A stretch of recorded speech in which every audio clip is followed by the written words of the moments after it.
Hey guys, welcome back to the course. In this lecture, we're going to get acquainted with what analytics tools there are and how to decide which one is right for your business. Analytics for the uninitiated just refers to tracking and compiling the records of how people interact on your site. Do they buy something? Do they read something? Do they share it?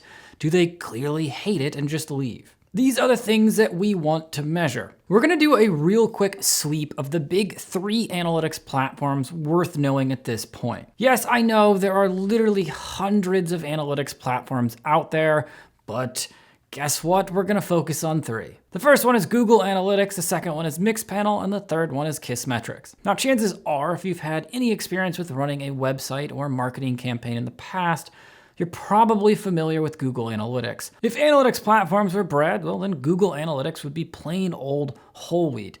It's robust, it's good for you, it signals that you're cheap, and no one is really going to get excited about it. It's not white bread because white bread is not bread, it's actually poison. Google Analytics is somewhat the bedrock of analytics platforms. Estimates range, but anywhere from 50 to 69% of all websites using tracking tools are using Google Analytics.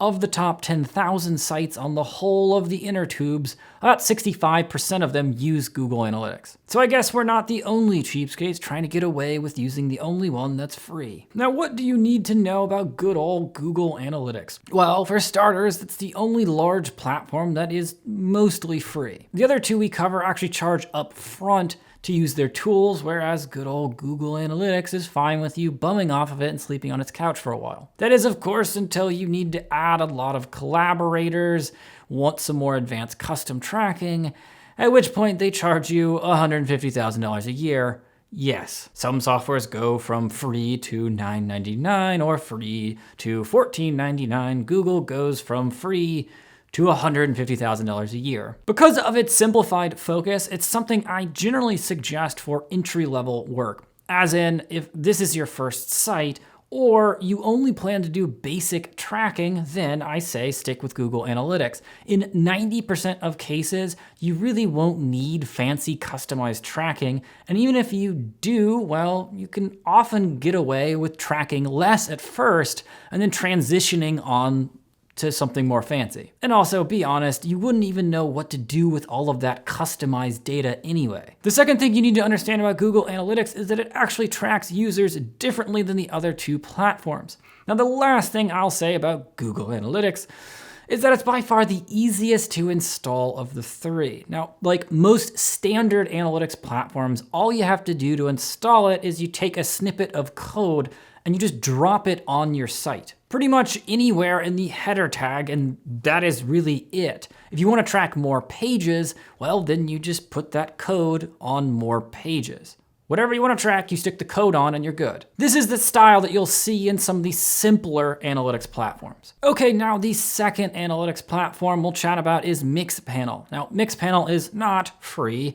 Yes, I can hear the collective groan of all of you, but it is more feature-rich than Google Analytics, and as a result, some people just like it better, myself included. I personally like using Mixpanel better because it's easier to use, but I will admit it's quite a bit harder to set up. Now, the biggest difference between Mixpanel and Google Analytics is something that's probably gonna bore you to tears, but hopefully if I say this in a really convincing tone, you'll somehow absorb it through the mental coma you're currently in, and then sometime later, you'll be able to use this fact to impress your friends. Perhaps secure a mate. Mixpanel tracks actions, whereas Google Analytics tracks page views. Mind blown? Yes.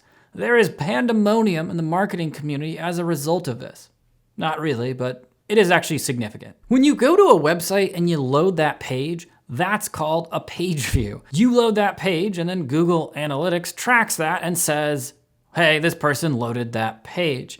What you do after that, Google doesn't really particularly care about. Whether you loaded that page on accident on the way to porn pictures of puppies, or whether you proceeded to click every button on site and spin your mouse around for hours, Google, like the honey badger, don't give a shit. So that's a big advantage. Check 1 in the pro column for Sir Mixpanel. Because what people do on your site is important beyond what they just saw. On Mixpanel, we can see if they clicked this or scrolled to what.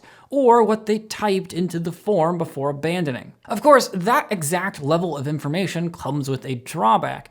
It's way more complicated to install, and you yourself are not going to probably be able to do it correctly unless you are proficient at programming. You have to put JavaScript trackers that look for actions, and the more actions you want to track, then the longer it's going to take to set them all up. With Mixpanel and the last one we'll briefly discuss, Kissmetrics, these platforms are better for people that are focusing more on web applications and not just, say, web stores or web info products. With apps, you care about how long it takes people to do things on your site and how they interact on each page. These are things that you should be tracking. But with an e-commerce store, on the other hand, what are you really trying to track? All right, let's round this off so that you can get on with your life and the rest of the course. Last one worth knowing is Kissmetrics. If you haven't noticed, these three services are kind of on a continuum in terms of effort to install and feature ability. Google Analytics is easy and doesn't track much, Mixpanel is harder to use but tracks more, and Kissmetrics tracks an enormous amount and is hell on earth to set up. Just kidding, but you will have to have a developer set this one up. Kissmetrics works in a similar way to Mixpanel. It tracks actions. But unlike the other two, it doesn't just say anonymous user came to your site and did this and did that.